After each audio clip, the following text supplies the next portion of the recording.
Hello, Fremont. Ricky B here with the Fremont Podcast. I'm really excited to be able to bring to you new episodes of the Fremont Podcast. Up until this point, all of our episodes have been on audio. You can find them on almost every audio podcast platform there is. But now we are hoping to be able to bring you the new episodes on both video and audio. So you'll be able to still listen to them wherever it is that you find your podcasts, and you'll be able to watch them on YouTube. With that in mind, I want to just share with you how I envision the podcast to look moving forward. We took a break for a little bit. For almost 2.5 years, we brought you podcast episodes every week. And we were thrilled to be able to share with you the conversations that we were privileged to have here in our community. But it's a lot of work, and it takes a lot of money, it takes a lot of resources, it takes a lot of effort.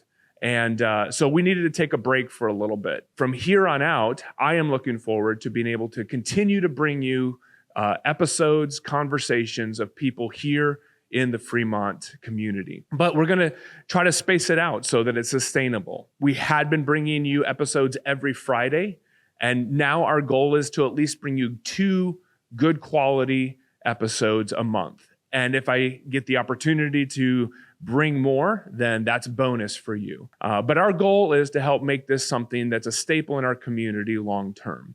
And I think slowing down our rhythm, being able to offer you fewer episodes, but better quality episodes will be the hope and the goal that we will have moving forward. With that in mind, I do want to take a moment just to thank a few people for making this podcast a reality. First of all, I want to thank my team. For years, I have been able to work with a phenomenal team who have helped to bring these episodes and these conversations to you. There is no way that I would be able to do what we have done here on the Fremont Podcast without them. Andrew and Sarah served as my editor, served as my assistant scheduler, and they did research on everybody that we had conversations with. There is no way that this podcast would have been a reality without them. They served you as a community well. They gave above and beyond what was asked of them, and they made this a reality. And even when I was not able to continue on, Andrew was able to bring you episodes on his own that were just phenomenal. So I would be remiss if I did not thank them for their effort, their time, and all of their investment into this podcast. This podcast would truly not be here if it were not for them. I also want to thank our sponsors. For years, we've had people invest and share as sponsors on the podcast. And particularly now, I want to tell you about Petrocelli Homes. Petrocelli Homes was our very first sponsor, and they continue to be our sponsor until this day. Jennifer Petrocelli has served this podcast to help make it a possibility and a reality for years. And matter of fact, I'm sitting in their office space right now recording this video for you. But I want to tell you that Jennifer Petrocelli is not just a sponsor. She actually helped serve as a realtor that I was able to work with. In 2023, an organization that I work with was selling a home here in Fremont. I recommended that we use Jennifer Petrocelli to be our realtor. I had known of her as a partner of the podcast, but I had not been able to actually work with her. But when we went through the process of selling this home, she was always a step ahead. She was always aware of what our needs were. She had contractors to help serve us when we needed it.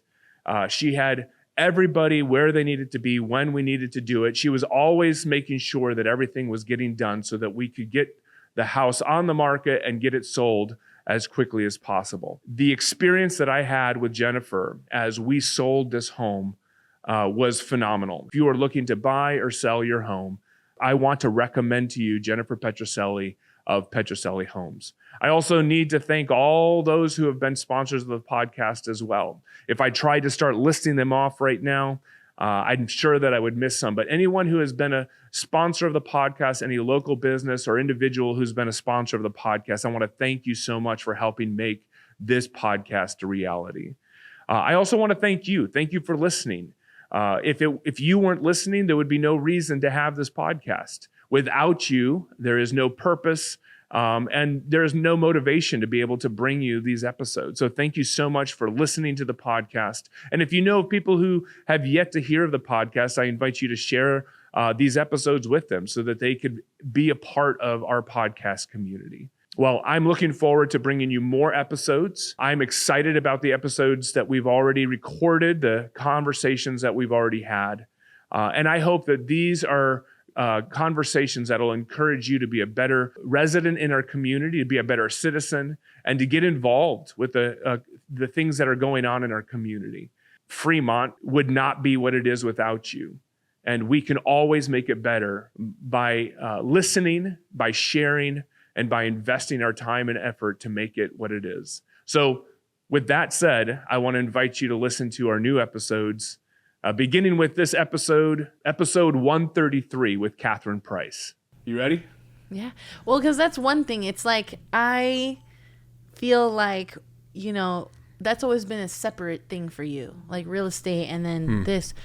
And I saw that, and I always asked myself the question of like, how can I just be and also work? Like, how can I just live authentically? And that was music. It's always been that way. And when I discovered that, I was like, wow, I don't have to be anything else. Like, I'm clocked in and I'm like just myself all the time, you know? There's certain levels of like that professionalism because you have different interactions with different people, and you got to know like tonation and like intonation and like how you're speaking to them and what you're wearing, even what kind of setting it's in. It's all like energy and feng shui and like how it works together. Yeah. So it's music. So yeah, that's awesome. Everything's music. Yeah, I love that. So let's jump into this. So a couple things. If I'm fidgeting, adjusting, or whatever, don't mind me. Just let me do my thing. Yeah. And you just kind of enjoy doing your thing and focusing on what you're doing. And if anything, like if anybody, they close at 4. So if anybody comes down here and they disturb us or whatever, we'll just stop and we can edit and make changes or whatever tea. else. Just kidding. That's right. That's right. So I appreciate your manager sending me information. Sarah would my scheduler and assistant would do everything for me. She'd have like a whole page and a half of like research that she did on the person that I was interviewing. Wow. To kind of make sure that I had a lot of notes and stuff. So, and it was always amazing to have that to work with. But I am very much, the vision of this podcast came from just randomly meeting people at coffee shops and in town, and just like hearing the candid story of their life without it being set up or prepared or whatever. And so I actually am a big fan of trying to have those conversations here, even though we've got like cameras and mics in our face. So yeah, it's something to get used to. Right. At first I was like really nervous, but I feel like the more that you do it, you realize like it's just, again, it's like it's an energy thing. But yeah, I mean, having that organic experience anywhere is how the magic happens and how ideas come to life. And that's my favorite part about the songwriting sessions too, is like usually the first half an hour to an hour, you're just kind of setting in, getting to know somebody. And sometimes like it's a songwriting session in a coffee shop too. And you're vibing with a person, but it's that organic experience. I love that. I'm all about it. That's cool. So tell me what you're doing. So what I want to do is let's go ahead and start with where you are now. Like, what are you doing right now? And then I kind of want to retrack that back to how did you get here? So what are you in the middle of doing right now with your life? Oh, man, that's a big question. Living. There you go. Succeeding. Yeah. Showing myself how resilient I am in the industry, especially as a woman. Going into major studios, being behind huge consoles, learning how to track drums with, Grammy award-winning and nominated musicians and producers. I'm also helping out different artists through artist development. I'm also going to school. So I'm working full-time, going to school full-time, and also performing wherever I can. I have a few shows coming up. Wow. But yeah, helping build the brand right now. I have an amazing community that I'm a part of. in the Bay Area that was hard for me to find at first. And I grew up here. So I left thinking like, there's nothing here, Yeah. I went to Nashville and everything, and then came back and realized like my purpose is here. Like I am the community. Like, I have to make it happen. Yeah. So just performing a lot, helping other artists, doing my own thing, recording, getting in, sync like libraries. I'd love to have a placement in a movie, do something with a music supervisor, and I'm talking to them and they're like, do you have any songs that match this kind of vibe? And I'm like, no, but I'll make one, So well, that kind of goes to what we were just talking about earlier, is that the music that I was using when I originally started the podcast was just, let's say generic. I mean, I paid something to be able to get it licensed. But it was just, I didn't know who wrote it. It didn't have any particular meaning with Fremont or Niles or anything like that. But I just thought it would be really great to have somebody who's local, that writes music and just use something or have something written that really just kind of matches the vibe of the podcast, to be able to kind of make it true, completely homegrown, not just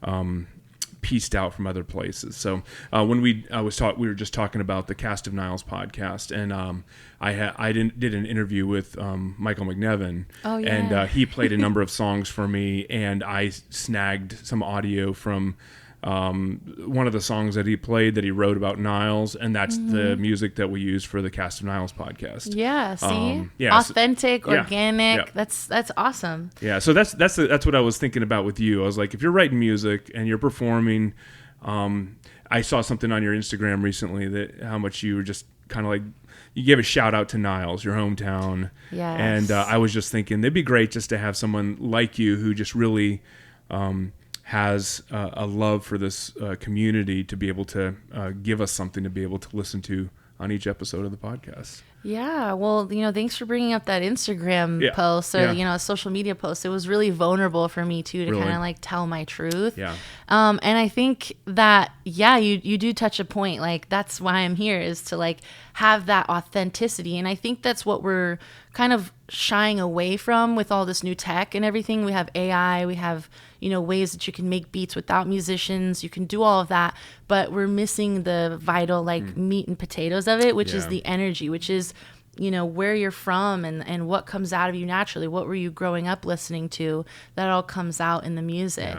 Yeah, that's something. Yeah, I love that, because I think that there's shortcuts available to almost anything you want. Like, there's ways to get things, to get like an end product. But I think that sometimes we shortchange so many of the elements that really make it like a symbiotic relationship with the world that we live in. Yeah. So in some sense, you can write a song that the lyrics don't have anything to do with where you live or who you grew up with or the friends that you have. But if you wrote that song and you've got a band that you've been working with and you've been just like tweaking that and just like bringing it into a really fine place, that the story is like woven into the fabric of that song that you're that you've written or performed. Yes, so I love that. I love that. The world needs more of that. They need more of you. Aw, thank you. That's so sweet. I just try to be as authentic and as I can, and really include other people. I think that's the biggest thing, is I want to help. I also want to do my thing by showing, that I can, which means you can too. My niece looks at me like, Auntie, you're actually really cool. You're playing on stage. You got a guitar. I'm like, finally, it's about time you knew. Yeah. But I just say, be as authentic as you can, and those experiences will happen and the music will come. Yeah. And I question all the time, because I'm very influenced by my environment. Okay. So when I was in Nashville, I was singing the songs and the country and, getting a little twang going on, and started saying y'all, and it was a lot of fun. And then I came back to the Bay and I was like, okay, cool. Like, we've got a big movement of like rock here. We've got hip hop and rap going on. And I was involved in all of the scenes for the most part, a little bit of punk, but, mostly like rock, country, pop, hip hop. A little bit of reggae too, because I'm from San Diego. So I love like ska and reggae.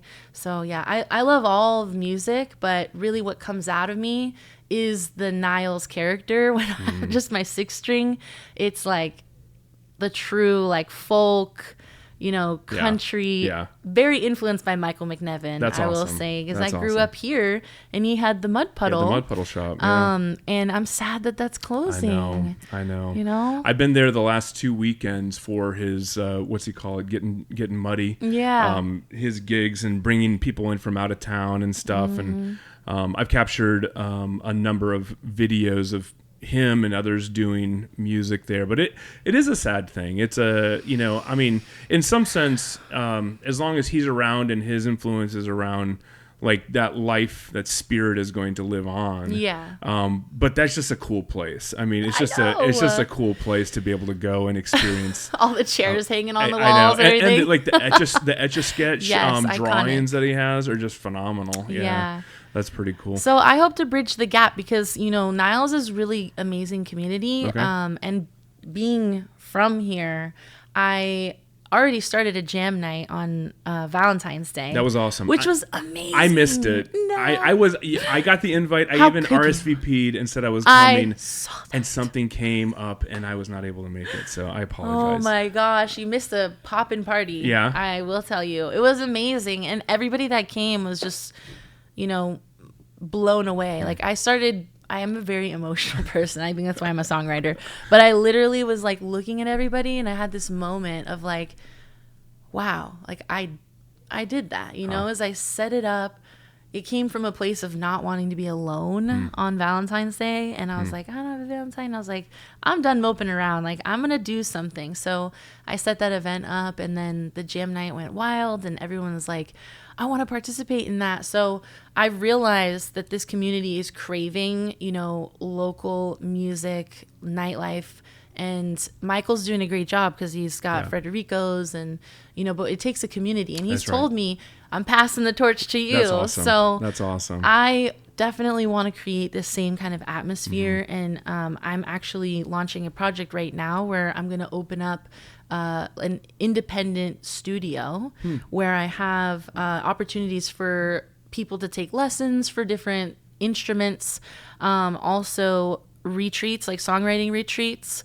There'll also be a studio that eventually I'll allow other engineers to use, similar to what's going on at Hyde and 25th. Like as long as you are an established producer. So I'm getting ready to create an iconic landmark in this place. And Niles is old Hollywood, but let's make it new. New. And cool. New Niles. That's carrying the spirit that has been for so many years. Like this town knows its history. Right. And I'm here to make my mark. So I was just talking to actually it was the people across the street that they're redoing that whole space by the was it the Devil's Workshop, like right next to it. I was just talking to them last weekend, and I was saying that it's interesting that the angels are singing. I know.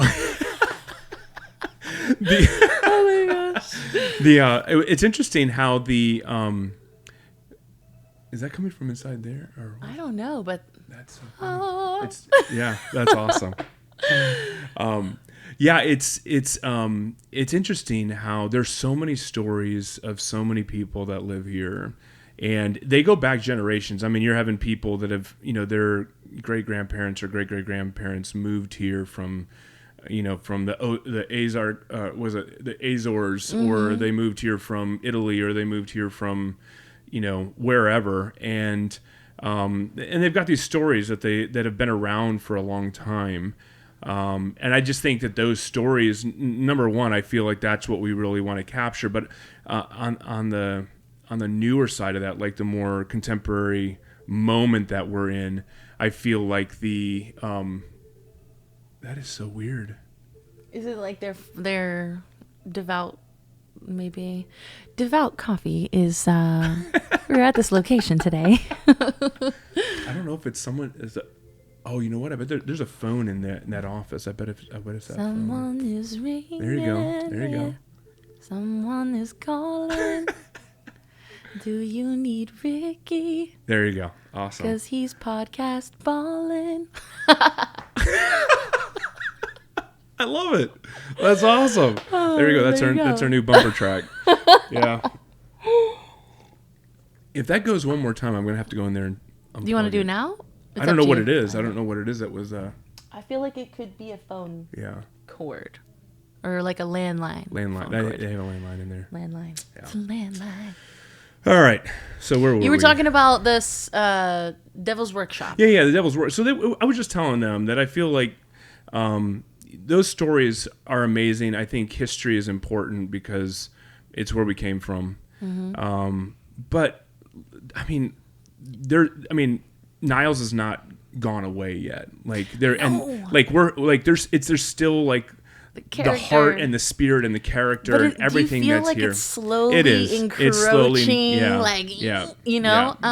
that's why we have to branch out. Right. You know, that's the biggest thing. And not reinvent it, but like create the new version of it, refresh it. There revitalize. Yeah. You know, I think that's the same thing, like evolving. Yeah, right. Everything's got to evolve, yeah. but we nurture the spirit, and it's alive and well here, and we need to bring more people who are willing to contribute to the arts and the excitement happening here. We don't need people who are going to come in and break into these local shops owned by small families, you know? Yeah. So I think that's the biggest thing is, like, again, bringing the community together and branching out and just remembering, like, we're evolving, you know? So, like, the Devil's Workshop is turning into the White Rabbit, you know? So, and things like that. And then the gallery downtown is turning into an amazing place. You can go talk to the owner, and you could potentially, you know, have a jam night, or, you know, he's offered space. Yes. Yeah. He's amazing. It's great. Yeah, and then Flying A with all the stuff. Like, there's things going on that side of town. Right. What's happening on this side of town? Yeah.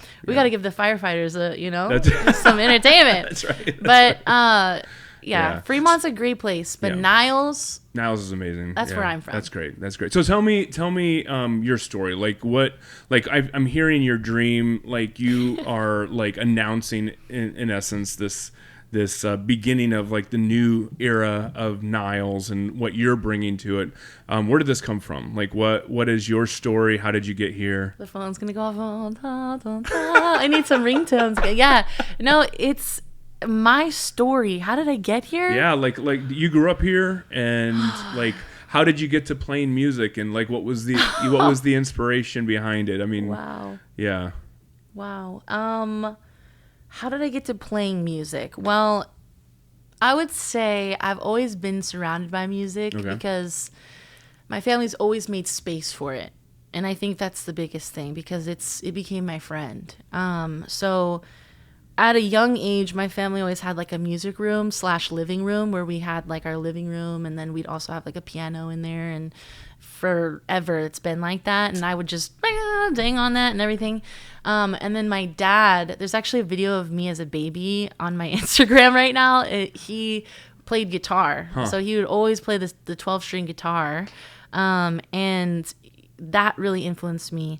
And my mom and I, because our piano was like a Kawasaki, you know, Yamaha, some sort of like electric piano. I don't know off the top of my head right now, but it had these floppy disks we would like put in. I remember those. Yeah. We had, the piano I had that was a Clavinova. Yeah. So we'd pop the floppy disk in and like have like 5 songs we're singing. And of all those 5 songs was, you know, Caribbean Queen, that she turned into Caribbean King. So we'd be like, Caribbean King, now we're sharing the same dream. Like, we would go off all night.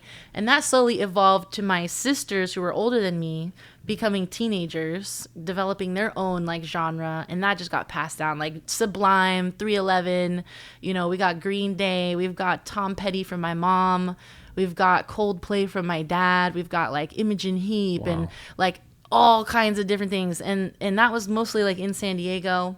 And then we moved up to the Bay, and then all of a sudden it started like E40. Then we got Mr. Fab. Right. Then we have like, then we go, ooh, you know, I was like, grew up in the Bay. I was Wow. in the school. So Yeah. that was like a whole thing because it was a culture shock and I yeah. loved it. Yeah. I was like, tell me when to go. Tell me when, you know, as a kid, right? So that's what I grew up with. And then my sister, she would play the guitar, right? Okay. So she had a 6-string. And like I said, music was kind of always around me. And I really wanted to, you know, connect with her 'cause she was a cool older sister. Yeah. And my oldest sister had already passed down her music knowledge. And now it was just me and my middle sister. So we had pretty big age gaps. Okay. So the oldest one was already out the house. So it was just me and my middle sister, Erin. And we were jamming and we made a song. We would like write songs, you know, and we made songs about like crazy things. Amazingly funny, hilarious things, and we would be up in the middle of the night just making songs, you know. Awesome. So that's really That's where my awesome. songwriting Yeah. came from. Yeah. And then when I turned like 13, this is like the defining moment. Like this is all building up, and Okay. then I watched Walk the Line with Joaquin Phoenix and Reese Witherspoon. Yep. Changed everything for Wow. me because I was over here listening to like all this old classic rock and everything, and then I was like, what is this country like love story? Like what I was enthralled by it, you That's know. cool. Yeah. And then from there I asked my dad and my parents to get me, actually I think I got in trouble and they were like, here's your guitar. And I was like, if I get a guitar I want it to be all black because I want it to be like Johnny Cash, you know. So I entered into that era of Johnny Cash lifestyle, and then I started songwriting like crazy. Like 13 years old I wrote my first real like verse chorus bridge Wow. chorus. I already knew like structure, Yeah. you know, because Yeah. I think it was just because I grew up singing so many songs. I was like subconsciously, okay, this has to change here, this needs to be something else, and it developed into that. And then I would songwrite. My mom still has the first song that I wrote, which was called Monsters. And she's like, you got to redo it, mija. Like, do it again. I'm like, okay. But she's like, it doesn't sound the same. I'm like, yeah, because I'm not a sad, like, 13-year-old anymore, Mom. But you got to be able to, you know, get into those feelings when you're playing those minor chords. But after that, I grew up, right? So I moved out. I left home at, like, 16. And then I went into like a really difficult time in my life. I had a really abusive partner, unfortunately. And, you know, we were living like homeless, and that was crazy because it was so disconnected from like what everybody saw from the outside in, you know, but it's different when you're living it and nobody can understand. But I feel like that experience took me to the place I am today. So I went back to San Diego and I just decided like, I'm gonna give up on music, like completely. Like I don't, you know, I was in this like abusive relationship, had this guy like telling me you're worthless, you can't do it, you suck. Like everything I would create, he'd put down. And he was physically, emotionally, and mentally abusive, keep in mind. So I'm a survivor of that. Wow. So yeah. I'm sorry you went through that. It's tough, you know, to talk about, but I feel like it's been like 6.5 years now that I'm finally on the other side where I'm like, whew, you know, like I can say that, you know, that's not something that anybody should ever go through. Yeah. So I was just Yeah. on that. I you know, I hate that. Like that. I think relationships and the connection you have with people are some of those beautiful things in the world, and it's the things that we rely on the most. Right. And I think that when you go through something like that, it's like a betrayal. You know, it's Right. something where you have, you know, leaned on that, put some hope in it, trust in it, and then it pulls the rug out from underneath you. Yeah. And I've not been in the same thing. There it goes again. I've not been in the same thing, but I do know that the when I've had moments where I feel like where in a relationship that I had, I suffered the betrayal of that relationship. I mean, it's horrible. It really is horrible. You go through the dark night of the soul, you know, and I think I really was deep in it, and I didn't have any self-love, you know, because I didn't understand. And now looking back, hindsight, I'm like, okay, this is why, da, da, da, da, da. And I've worked with some amazing people. Shout out SAVE in Fremont, Safe Alternatives for Violent Environments. They helped save me. That's great. Wow. When I came back. Wow. So amazing. Fremont, shout out to them. Yeah. So that was happening, right? And finally, like, I called my family up, and because there was an incident that happened. I'd gotten away, I'd like done this thing in, San Diego and everything. And I was like, I give up on music completely. So I went and I did healthcare for a little while. And I was like fully involved in like corporate healthcare, staffing nurses and all these things for hospitals that needed them and whatnot. And I was working a lot, like I was working. And then I had this really good friend. Her name is amazing. I'm not going to say it now because she wants to stay anonymous. But shout out to her because she really saved my life. Wow. Woo. So, yeah. But she went through the same thing that I did, And she told me, like, from the outside perspective, what I couldn't see. And she's like, when's the last time, like, I want to talk about music. I want to talk about things that you like and everything. And for the first time ever, I was like, reminded in a very long time, right? So wow, she really helped me out, and we went to the 50-cent tables. I got shirts and pants from there because I wasn't going back, and I escaped that relationship. But it came with a price, and unfortunately it wasn't Cathryn Price. Or maybe it was, because I had to find myself again, right? The new Cathryn Price. That was the price, exactly. Yeah. So I had to let go of the old Cathryn Price and become who I am today, which, when music came back into my life, I actually quit the corporate job. They had screwed me over royally. And I was like, you know what? Screw corporate companies. I don't ever want to work for them. And I was like full blown in music. I wouldn't work in a corporate office again because I was typing all day and, was in pain. So it's no place for a songwriter. Right. Like even if you got to bartend and do other things in the meantime, like that's okay. Yeah. Just make sure your brain power is not sucked out. Yeah. But yeah, I got the 6-string back in my hand after, leaving an abusive relationship. My friend helped me and my family helped me.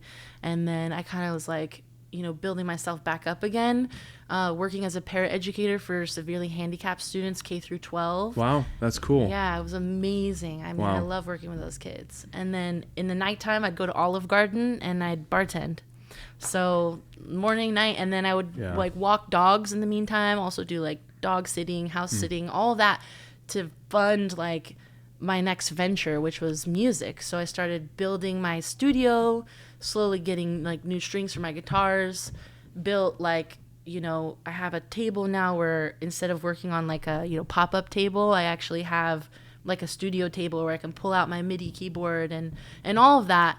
And, I also work at a music retailer, which is great because that helps me stay in, the zone all day. And then I learn about different equipment and I meet different people that I can help and, we connect with and maybe even do shows with, which is really fun. Yeah. But that's pretty much, what's led me up to this point today where I'm in school for audio engineering. I'm in major studios recording. I'm getting, better and better at my guitar every day. It's going to be a lifetime thing. I will always be a student of guitar.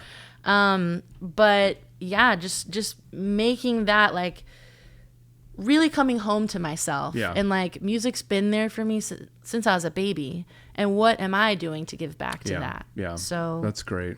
I love it. There's so many things that came into my mind as you were talking there, but I'm so glad you got to share that. I think one of the things, I'm not a songwriter. I mean, I've tried to write songs occasionally, and I've come up with maybe small little phrases that sounded good, but that was about it. It's a start. It's a start, yeah. But I think the thing that really catches my attention when it comes to songwriters are the various and the many different experiences that they go through, that somehow the filter that is in their mind and in who they are, just kind of filters out like the gold in some sense of those experiences, and then somehow that is like refined and formed into a song that's able to be shared. And like, I mean, I'm listening to all the experiences that you went through, and honestly, the abuse is just horrible, and I hate that. But there's so many things that even a negative experience, it's kind of like having that black velvet background on, putting a diamond on the black velvet background, like it causes the beautiful things, the peaceful moments, the moments of just walking dogs, it causes it to shine and make it something more beautiful, because you remember the kind of misery that you were in when you went through what you were going through, Right. And I do think that what you're doing, I love it, because I think what you're doing is you're creating a place and a space for people to have the opportunity to have a future like that.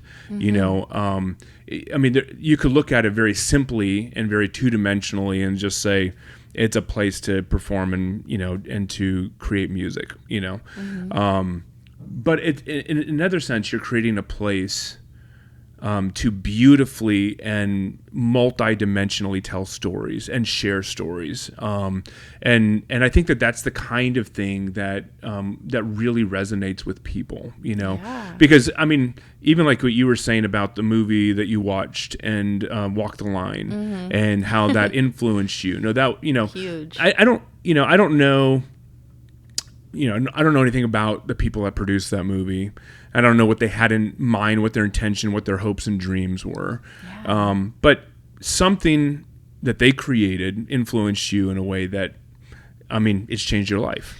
Maybe I should tell them that. I've never even thought about that, Like, yeah, that's a big deal. But you're creating something, too, where somebody 20, 30 years from now is going to look back and say, I was going through this and this and this, and then I found Cathryn Price, and I found her studio, and she gave me, she helped me believe in myself, what I could do, what I could accomplish.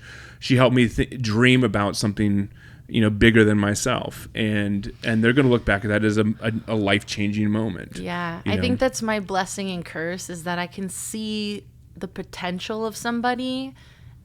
But there's also a dark side to that, is that, I'm molding you based off of what my perception is. Right. And so I think it's just important to allow people a space to be vulnerable and show themselves who they are, because people will show themselves eventually. Right. It's just a matter if they feel safe enough to do so, because you have ego, and you also have like business deals that you're dealing with, and then you also have to like competition and like that is not my level. Like, I don't even think like that. I'm here on earth one time, one ticket, don't get a return, and it's a one-way flight, and I would like to make it a really nice smooth ride, and it might be a little turbulent at some times, but we're smooth sailing. And I think the reason for that is because I don't really have expectations, and I set goals, and I compare myself to myself. And as long as I continue walking forward one step, one day at a time, I'll be okay. And that's the same message I want to send to everybody that's in my orbit, we're all our own planets, our own stars, and we will come together in a line, It's not about who's better than the other person. Right. And if you truly are, then it will show, you'll shine. Yeah. But I think that we shine brighter together. Yeah. And that's my mentality, because I come from sports, and I think that's like where that comes from. Sure.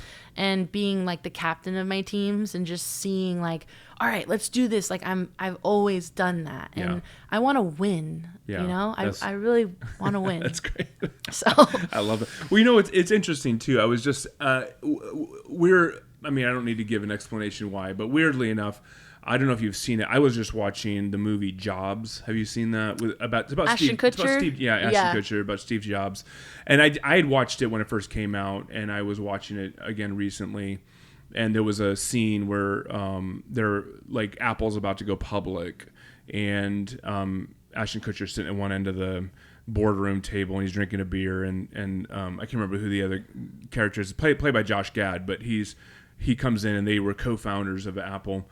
And they have this conversation that basically Josh Gad, his character is basically, he says, the reason I started this company or did what I did is because you're the coolest person I know. What I did, I felt like I was basically a geek, or I was very weird, or disconnected from the rest of the world. But you basically made me look cool. You gave me an opportunity to do what I love in a space that I could basically get paid for doing what I love to do.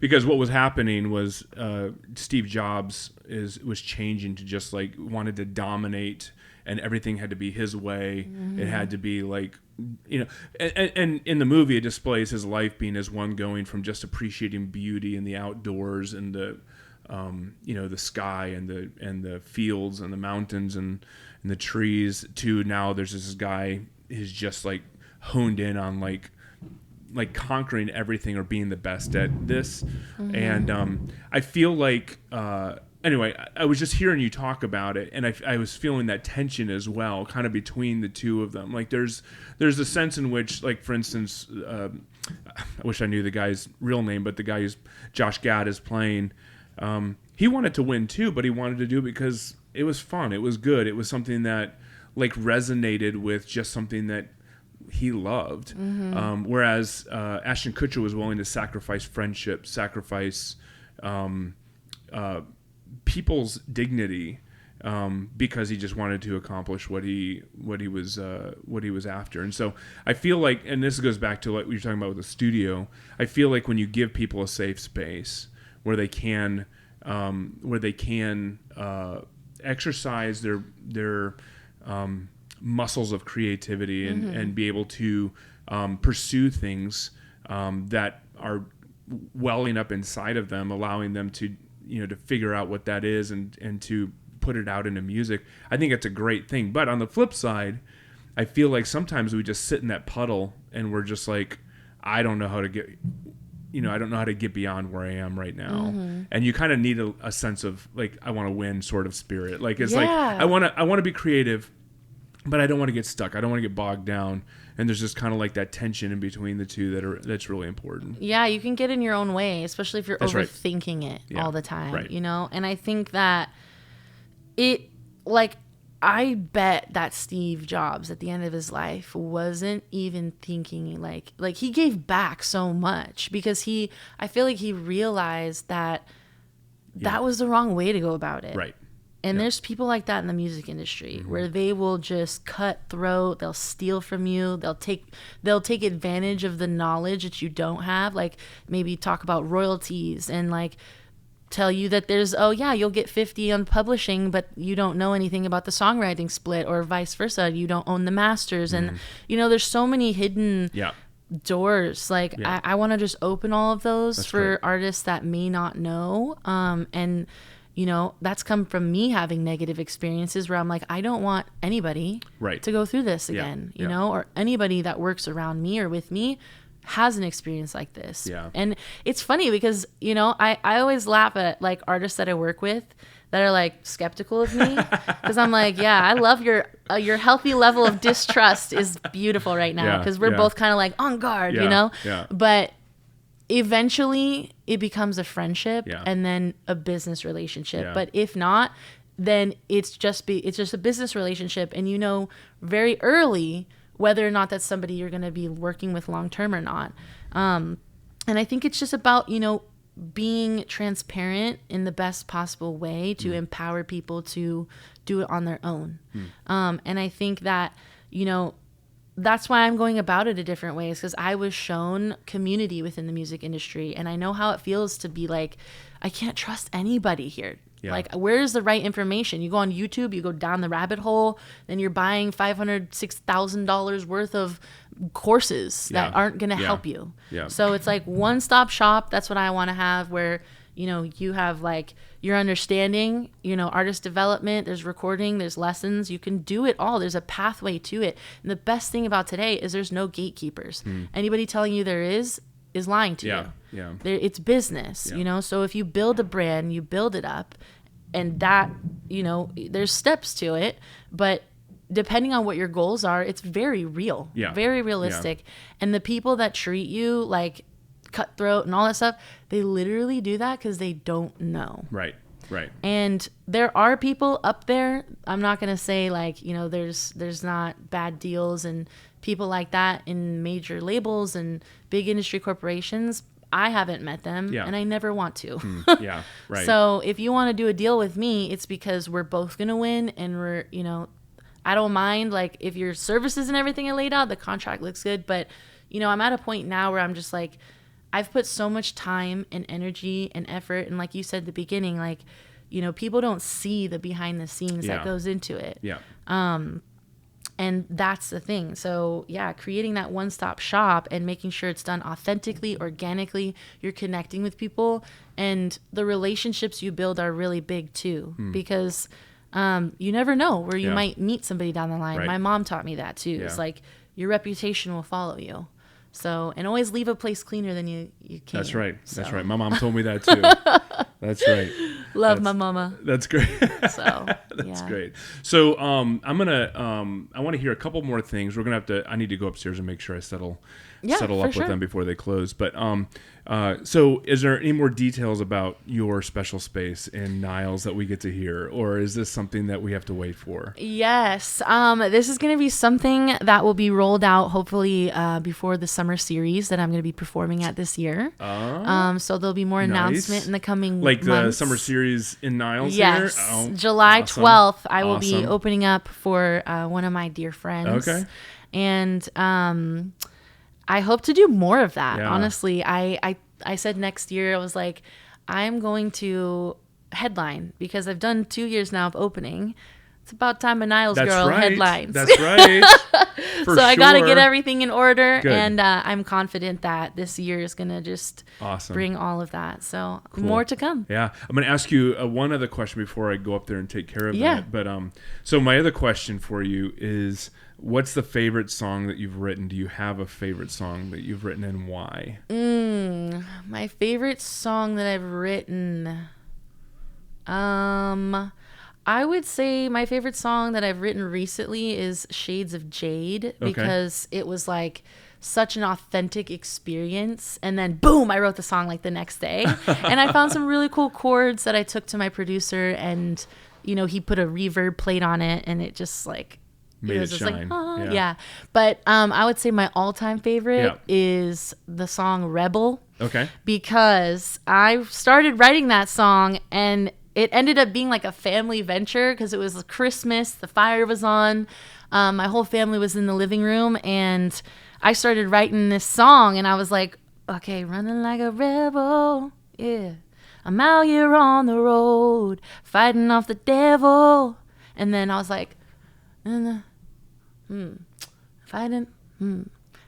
off the devil, fighting off the devil. Like I started doing all these crazy ideas and everything. Yeah. And then I finally just got my guitar out, put it on paper. My brother-in-law shouting things, my sister shouting things. We got a whole song. We got chaos going on. That's awesome. We came up with a whole tune, and after that I revised it, and it's literally the number one like most requested song anywhere I go, and it's not even recorded yet. So that's the next stop is to record it. How long ago did you write that?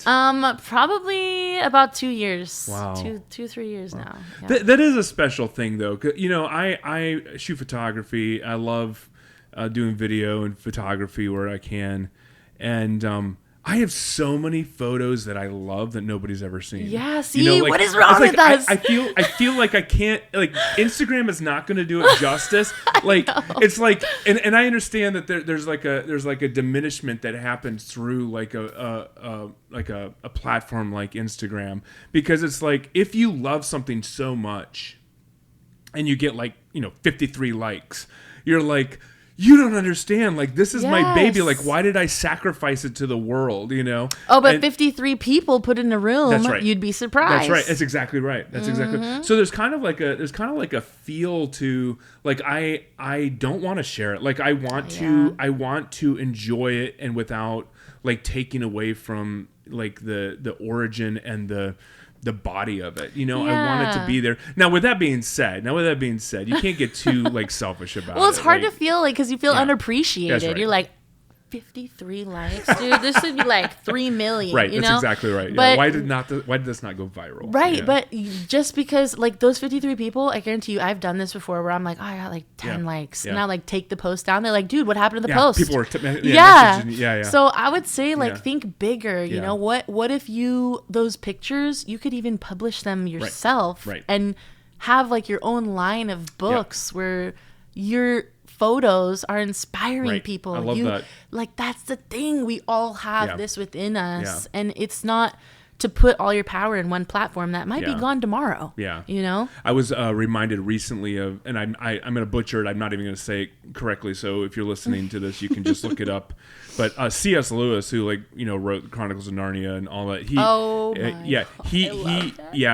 He said something about like something is not fully enjoyed unless it's shared. Yes. And so there's something about like you can experience a moment, like I can experience something, but until I share it with someone, like my joy is not actually like fully complete. Yes.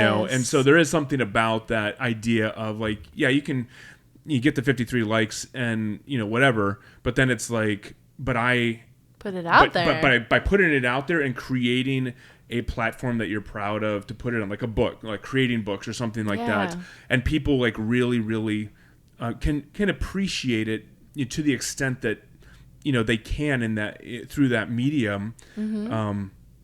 It's so much. It means so much more. Yeah, and you never know who sees it. Right. That's the biggest thing. That's like right. Tyler the Creator was going on Instagram and like looking at these artists that didn't have any follows and like working with them. That's awesome. The power. The 1 degree of separation also, like, and also the power of our social media. Like we have an ability to contact people. Back in the day, it was like nothing. Cher was visiting Clive Davis's hospital. Was it Cher? I think it might have been. And she was like, you're signing me, you get out of this hospital. I'm on your label, and like you'd have to go and have that in-person thing. But now it's like, I'll just shoot you an email, and if it matches and we're on the same page, then cool. Like, so that's what I go back to saying, like, just live authentically. I do not want to work with people like, it's okay to not know who you are yet, but don't fake that vulnerability with like a puffed up ego. Just be yourself and be like, I don't know. And that's for me to take too, because sometimes I'll walk in a room like, I know everything, and I'm like, no, I don't. Slowly like sinking down. But I think that's why I started studying audio engineering too, is because I'd walk into studios. I'm like, just like an artist, like, I want this to sound like this, and they're like looking at me. You're like, you don't know, exactly. And now I'm like, all right, let's pan that to the left, let's do that, like EQ. What plugins are we using? And then they're like, okay, that's great. And I'll get behind the computer, start messing with my DAW, or even better, I'll send my own files from my house, and we're working remotely all around the world. Like the next stop is tour. Like that's my next thing, is I want to take it, global. That's what I'm going to do. That's awesome. So. I love it. Well, let me go take care of this. And while I'm doing that, sure. Maybe the last thing we could do is get you to play a song for us. Okay, I'll tune it while you're doing that.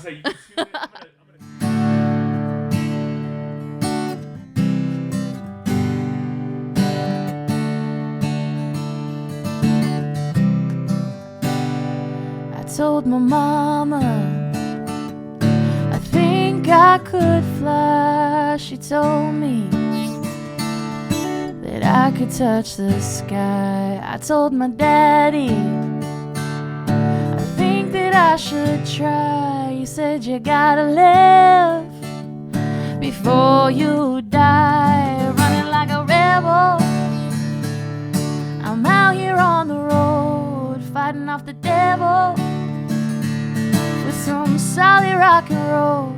Took a stop in Tennessee, picked up blue suede shoes for me. Then I walked that line feeling like a BB queen. And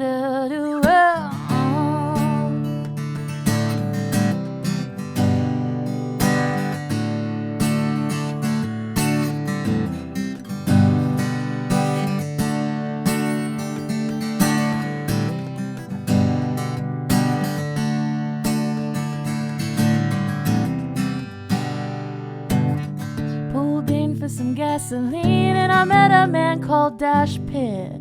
He said your bumper's bent and your tire's flat. You should probably fix that shit.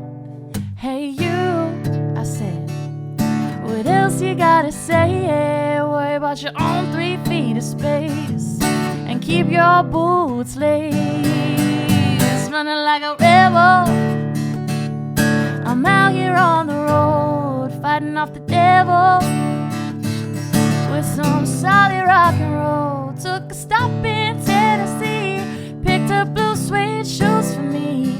Then I walked that line feeling like a BB queen under the world, yeah. Ooh,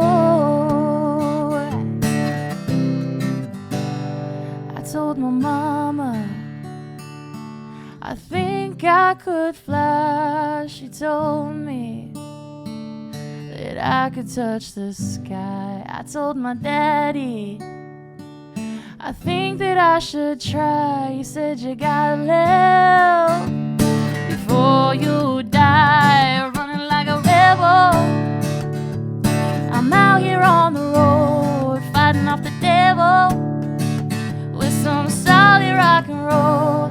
Took a stop in Tennessee, picked up those suede shoes for me. Then I walked that line, feeling like a BB queen in the world. Yeah. That was awesome. Yes. I love it. Thank you. That is amazing. I love that. That would be my favorite too. Yeah. I haven't heard your other stuff, but I love that. That's great. That's that's a good one. And Walk the Line too. Yeah. I don't know if you heard that, but that was a tribute to that song or that movie. Okay. That's awesome.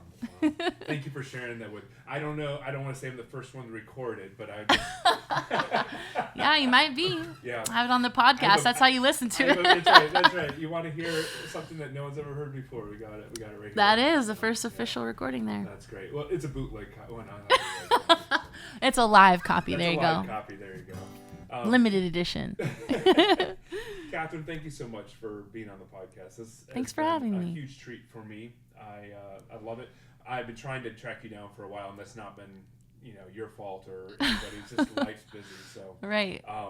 But it's a privilege having you on the podcast. So thank you for joining me. I'm honored to be here. And absolutely, thank you so much for having me, and I look forward to more. Awesome. So that sounds great.